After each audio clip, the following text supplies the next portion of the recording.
नमस्कार, स्वदेश न्यूज की खास पेशकश में आप सभी का स्वागत है। मैं हूं आपके साथ भागीरथ साहू। आम चुनाव की तैयारियों के बीच रंगों के त्योहार होली की धूम देश भर में दिखाई दे रही है। होली के रंगों का खुमार आम और खास से लेकर राजनेताओं और अभिनेताओं तक सब पर जमकर चढ़ा है। अब आम चुनाव के बीच रंगों का त्योहार आया तो राजनेताओं ने भी जमकर होली खेली, लेकिन होली के रंगों में चुनावी रंग का असर भी देखने को मिला। होली मिलन समारोह और लोगों के बीच राजनेताओं के आरोप प्रत्यारोप के तीर भी जमकर चले। इसी क्रम में सपा अध्यक्ष अखिलेश यादव ने इटावा में अपने पैतृक गांव सैफई में होली मिलन समारोह में शिरकत की। युवाओं के बीच अखिलेश यादव ने योगी सरकार पर निशाना साधते हुए कहा कि होली का त्योहार हमें खुशियां मनाने, एक दूसरे को गले लगाने का मौका दे रहा है। आपको और मुझे संकल्प लेना चाहिए कि हम अन्याय के खिलाफ लड़ते रहेंगे।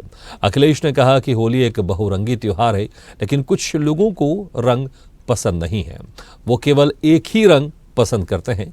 हमारा लोकतंत्र तब मजबूत होगा जब इसमें अलग अलग विचारधारा और अलग अलग सोच के बहुरंगी लोग होंगे।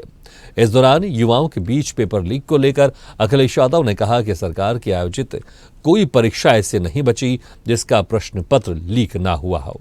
सरकार जानबूझकर प्रश्न पत्र लीक करवा रही है क्योंकि सरकार नहीं चाहती नौकरी देना पड़े। नौकरी देना पड़ेगा तो आरक्षण भी देना पड़ेगा।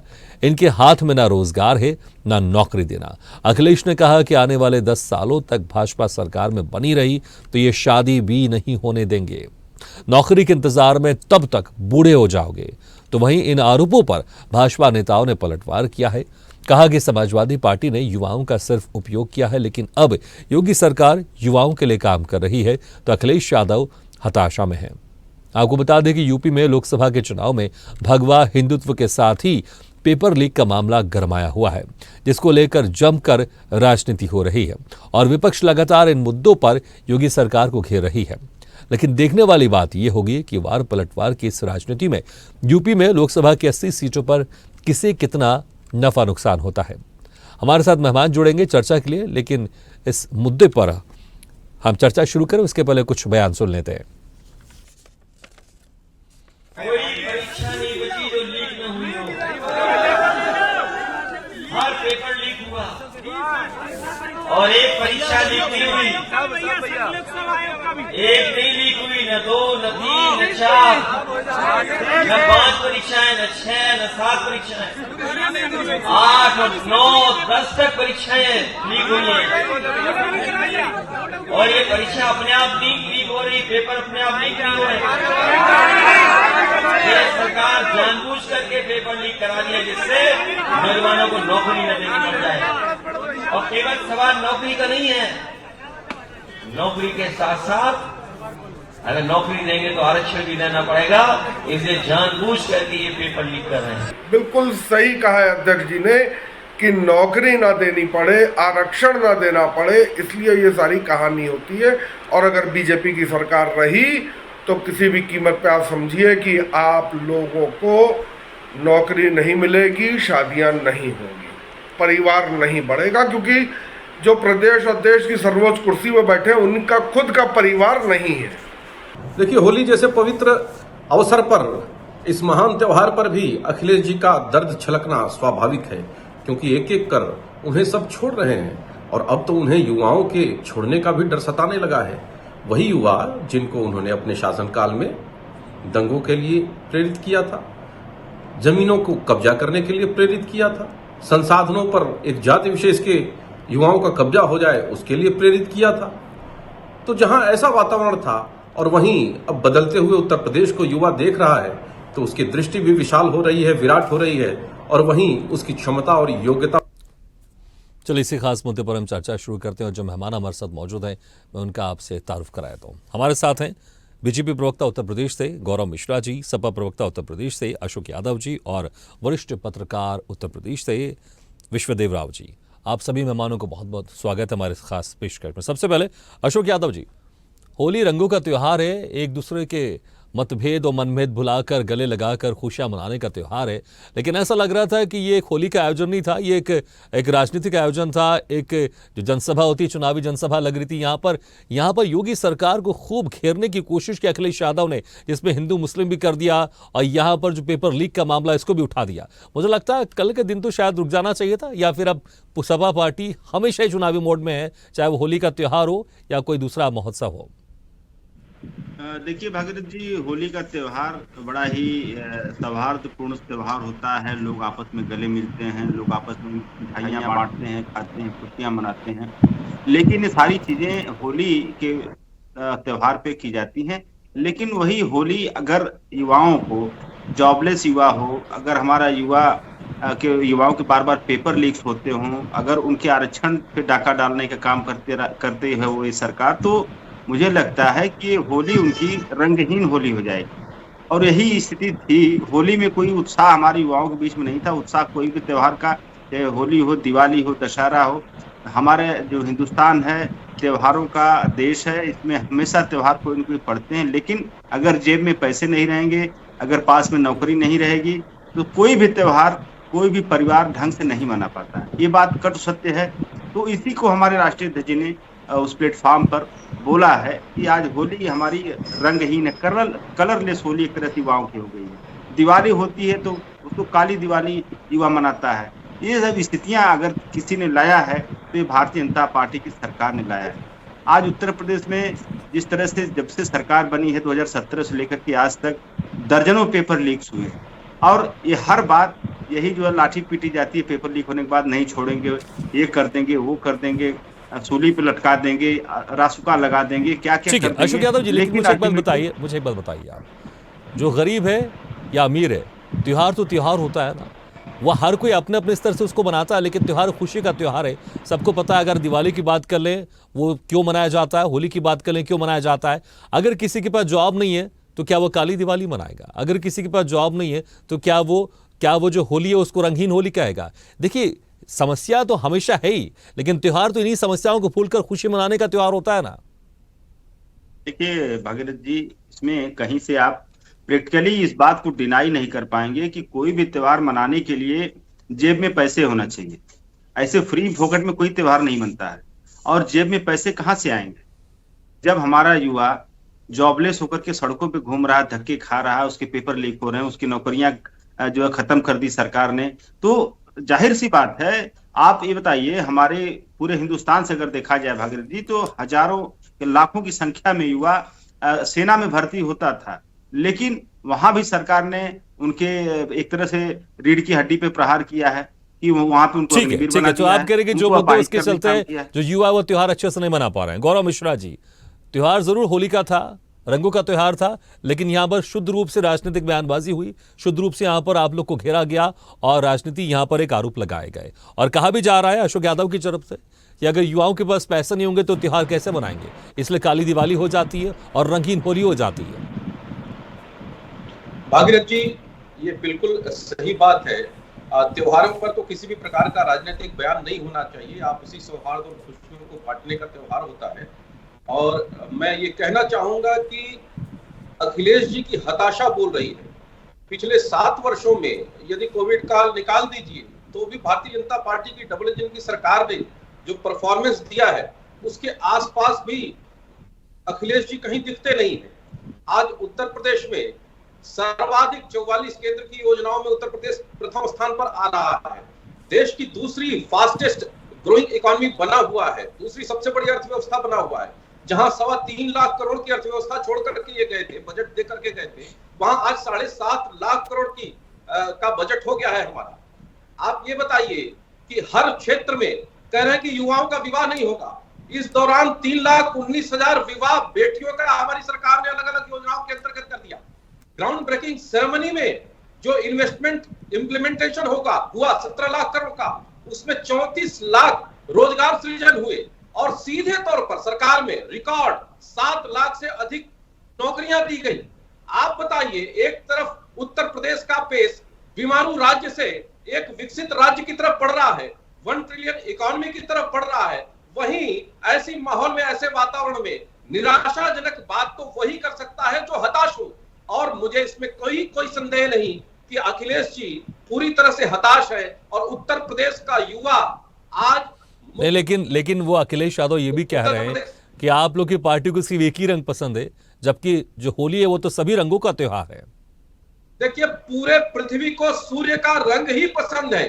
सूर्य का रंग अगर पृथ्वी पे ना आए तो सारी किरणें, सारे रंग बेमेल हो जाते हैं, और उनका कहना यह सही है। इसलिए हम सूर्य के साधक हैं, भगवान भास्कर के साधक हैं, और उससे निकले सभी रंगों के साधक हैं। इसलिए उनको एक रंग जो भाता है, लाल रंग, क्योंकि वो दंगों में भी वही बहता है और सर पे लगी हुई टोपी का भी वही रंग होता है, इसलिए उनका रंग, उनको वो रंग भाता है। लेकिन भारतीय जनता पार्टी सभी रंगों में समान रूप से विश्वास करती है, इसीलिए सबका साथ। नहीं, लेकिन वो तो यही कह रहे हैं, वो तो अखिलेश यादव यही कह रहे हैं कि आपको सभी रंग पसंद नहीं है, आपको सिर्फ एक ही रंग पसंद है।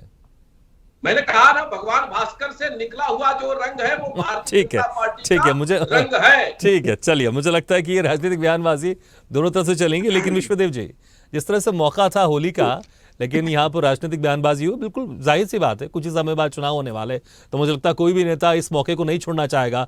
अगर जहाँ पर सब लोग इकट्ठा होंगे, युवा इकट्ठा होंगे, लोग इकट्ठा होंगे, वहाँ पर राजनीतिक बयानबाजी जरूर होगी। लेकिन ये राजनीतिक बयानबाजी होली के मौके पर क्या, जिस तरह से आरोप प्रत्यारोप लगाए जा रहे हैं, इसका असर आप क्या देख रहे हैं जमीनी स्तर पर? भगीरथ भाई, इसको दो नजरिए से देखना चाहिए। पहली चीज तो आपने बिल्कुल सही कहा, राजनीति एक मंच मिला, होली का मंच था, और सारा उनका परिवार, उनका कुनबा सब एक साथ था। अखिलेश यादव जी का पूरा यादव परिवार एक साथ था, इटावा का माहौल था, उनका गृह जनपद है।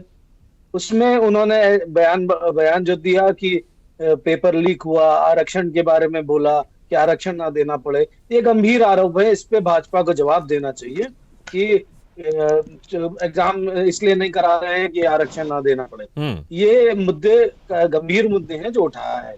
लेकिन दूसरी तरफ देखिए भागीरथ भाई, ये नेगेटिव राजनीति है। क्यों, उसका कारण क्या है ये समझिए आप। भाजपा एक तरफ कह रही है कि हम विकास के मुद्दे की बात करते हैं, बाकी पार्टियां क्या कर रही हैं, विपक्ष क्या कह रही है, समाजवादी पार्टी के अखिलेश यादव जी क्या कह रहे हैं कि वो गुणा भाग आंकड़े लगा रहे हैं कि इतना अच्छा 1 लाख परीक्षार्थी ने परीक्षा से फेल हुए, या उनको जो है परीक्षा देने में गड़बड़ी हुई, इसलिए इंटू 2 कर लीजिए, और उस हिसाब से वो आकलन लगा रहे हैं कि इतने वोट बैंक भाजपा के कट गए। तो ये आंकड़े ये नेगेटिव हो गए। आप इस तरीके से नहीं सोच सकते कि दूसरे की नेगेटिविटी आपकी पॉजिटिविटी बन गई। आप अपनी पॉजिटिविटी पे बात करिए।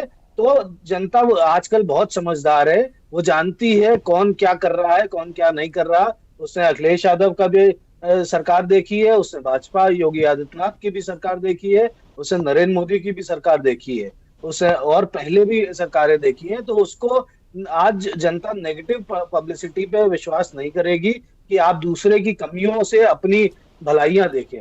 आप अपनी जो आपकी वैचारिकता है और अपनी जो सोच है उसको अगर प्रचारित करेंगे तो वो ज्यादा बेहतर होगा, ये मेरा मानना है।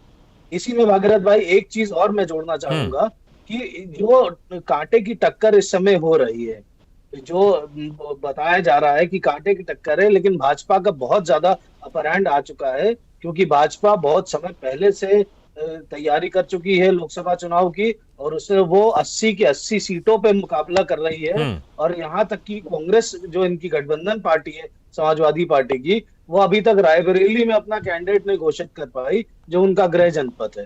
तो इससे हास्यास्पद बात क्या होगी कि आने वाले एक दिन में, कल पहले फेज का नामांकन खत्म हो जाएगा और कैंडिडेट पूरे डिक्लेयर नहीं हो पाएंगे। बिल्कुल, इसमें तो कोई शक नहीं। ये जरूर इसमें कि कौन पहले कैंडिडेट डिक्लेयर कर रहा, कौन किस तरह से रणनीति बना रहा है, यहाँ पर रणनीति में जो आगे रहेगा उसको चुनाव में जरूर फायदा होगा। लेकिन अशोक यादव जी, जिस तरह से अभी विश्वदेव जी कह रहे थे कि नेगेटिव राजनीति, अगर आप एक रंग की बात करते हैं तो कहीं ना कहीं फिर आपसे भी सवाल पूछा जाता है, ये भी सवाल उठता है कि क्या आप एक रंग की बात करें कि बीजेपी सिर्फ एक रंग पसंद करती है, तो फिर ये भी तो आपके ऊपर सवाल उठेगा ना, क्या आप भी एक दूसरे रंग के सिर्फ हिमायती हैं, आप दूसरा रंग पसंद नहीं करते हैं? अगर कोई एक रंग पसंद करता है, जब वहां पर आप धार्मिक नजरिए से कहेंगे, तो ऐसा लगता नहीं है कि आप भी तो धार्मिक बयानबाजी यहां पर कर रहे हैं? जो आरोप आप बीजेपी पर लगा रहे हैं कि वो धर्म के नाम पर वोट मांगती है, तो आप भी तो उसी का सहारा लेकर वोट मांगने की, एक अपने वोट बैंक को एकजुट करने की कोशिश कर रहे हैं। देखिए भागीरथ जी, किसी ऐसे दल का नाम अगर आपको याद हो तो बताएं जो देश की आजादी के बाद तिरंगे झंडे से इतना नफरत करता। जिस तरह से भारतीय जनता पार्टी ने अपने नागपुर मुख्यालय में आजादी के बाद आरएसएस ने अपने नागपुर मुख्यालय में 27 सालों तक तिरंगा नहीं फहरने दिया। क्यों नहीं की? क्योंकि उनको नफरत है तिरंगे से। उनको सिर्फ एक कलर चाहिए, भगवा कलर। तिरंगे से नफरत उनको है। तो ऐसे ही नहीं बात होती है। किसी दल ने तिरंगे का अपमान नहीं किया, ना तो तिरंगे का विरोध किया। रह गई बात, इन्होंने कहा हताशा में बोल रहे हैं। हताशा में कौन है? जो पार्टी इतना हताशा में है कि वो 400 का नारा जब देती है, अब की बार 400 पार, तो वहीं उसके मन में एक डर आता है कि अब की बार 400 हार।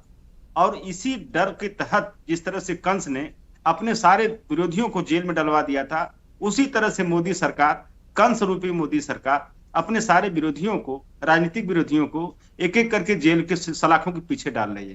तो देखिए, ये डर और हताशा ये मोदी सरकार से इससे परिलक्षित होता है। रह के बाद इन्होंने भारी भरकम बजट का नाम लिया, तो बड़ा हुआ तो क्या हुआ, जैसे पेड़ खजूर और पंथी को छाया नहीं फल लगे थे। तो इस भारी भरकम बजट से इस देश के या प्रदेश के युवाओं को क्या मिल रहा है? इजराइल जैसे वार जोन में जाने के लिए लाखों की संख्या में उत्तर प्रदेश के युवाओं का हुजूम हर जिला मुख्यालय में सड़कों पे आपको दिखा होगा, लाखों की संख्या में। तो ये स्थिति है जॉबलेसनेस की उत्तर प्रदेश में।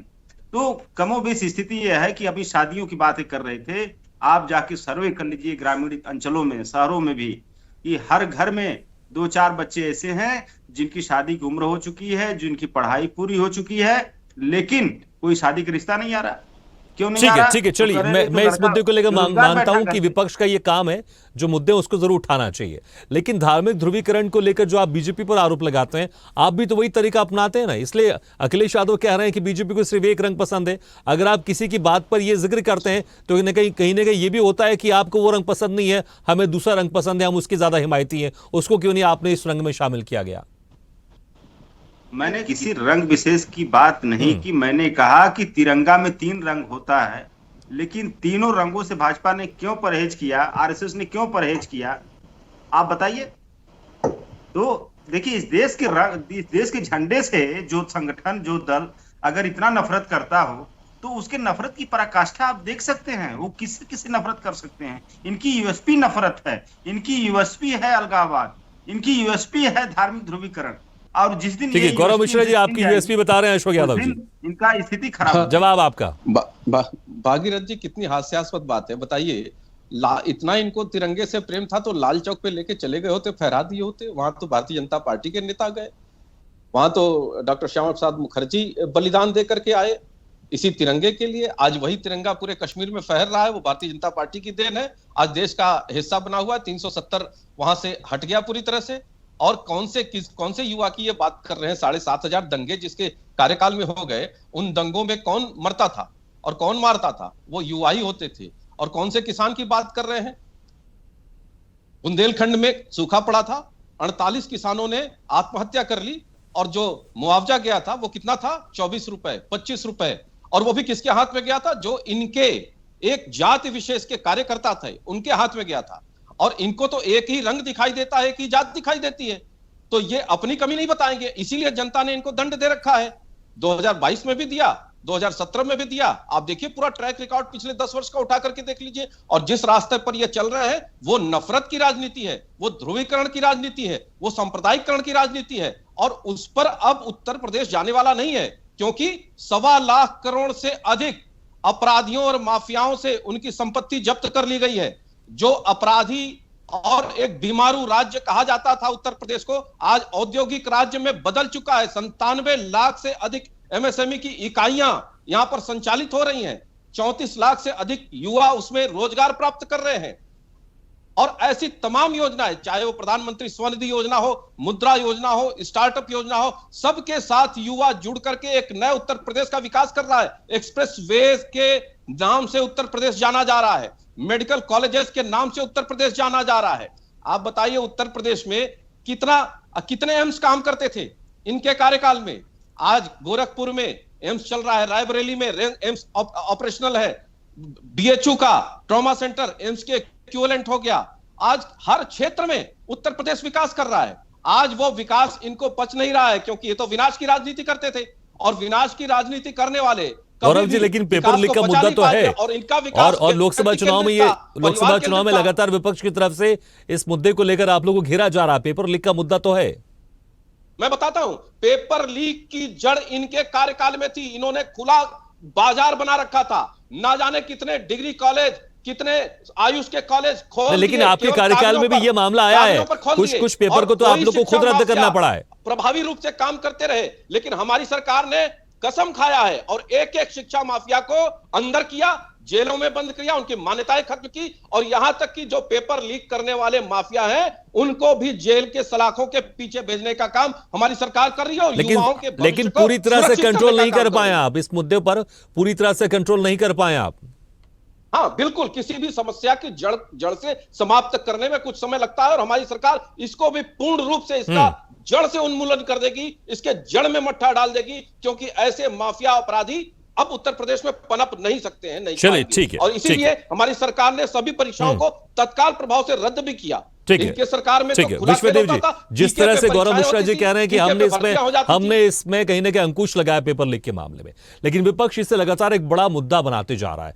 ये कौन इस मामले में बैकफुट में, या फिर कौन एग्रेसिव मोड में, जिस तरह से विपक्ष लगातार लेकर इस मुद्दे को घेर रहा है सरकार को? क्या वाकई ये लोकसभा चुनाव में मुद्दा है लोगों के बीच में? इसको लेकर यहां पर लोग वोट करने जा रहे हैं, लोगों के बीच में चर्चा है इस मुद्दे को लेकर? देखिए भागीरथ भाई, मुद्दा तो बहुत है, बहुत बड़ा मुद्दा है, क्योंकि ये बहुत, एक तो कई वर्षों बाद एक तो पेपर हुआ था ये पुलिस भर्ती का, और इसके साथ साथ एक दो पेपर और लीक हो गए। वही दिक्कत हुई, और जिस स्केल पे लीक हुए हैं, जिस तरीके से लीक हुए हैं, वो बड़ा गंभीर मामला है।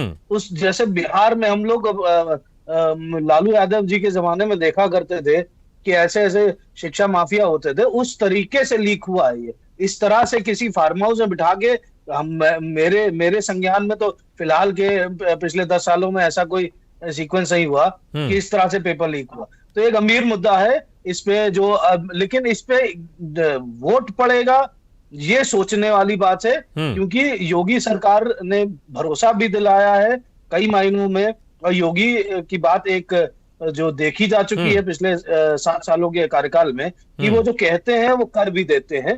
तो ये कहीं ना कहीं, अगर उन्होंने जब कहा कि हम मिट्टी में मिला देंगे, हम उसको ढूंढ के निकालेंगे, तो कहीं ना कहीं कई लोगों को पकड़ा भी है, कई हद तक कार्रवाई भी हुई है। अब पुनः पेपर की बात कर रहे हैं तो चुनाव के बाद ही है, तो चुनाव में कुछ असर तो पड़ेगा, और इस मुद्दे को विपक्ष बहुत जोर शोर से बना रहा है, लेकिन वो ये भूल जा रहा है कि उसके कार्यकाल में इसी तरह के पेपर लीक और भी हुए थे। तो ये कहीं ना कहीं भाजपा, चलिए बिल्कुल देखना होगा कि मुद्दा तो है, लेकिन ये मुद्दा चुनाव में कितना असर डालता है ये देखने वाली बात होगी। चलिए, हमारा समय भी समाप्त हो गया।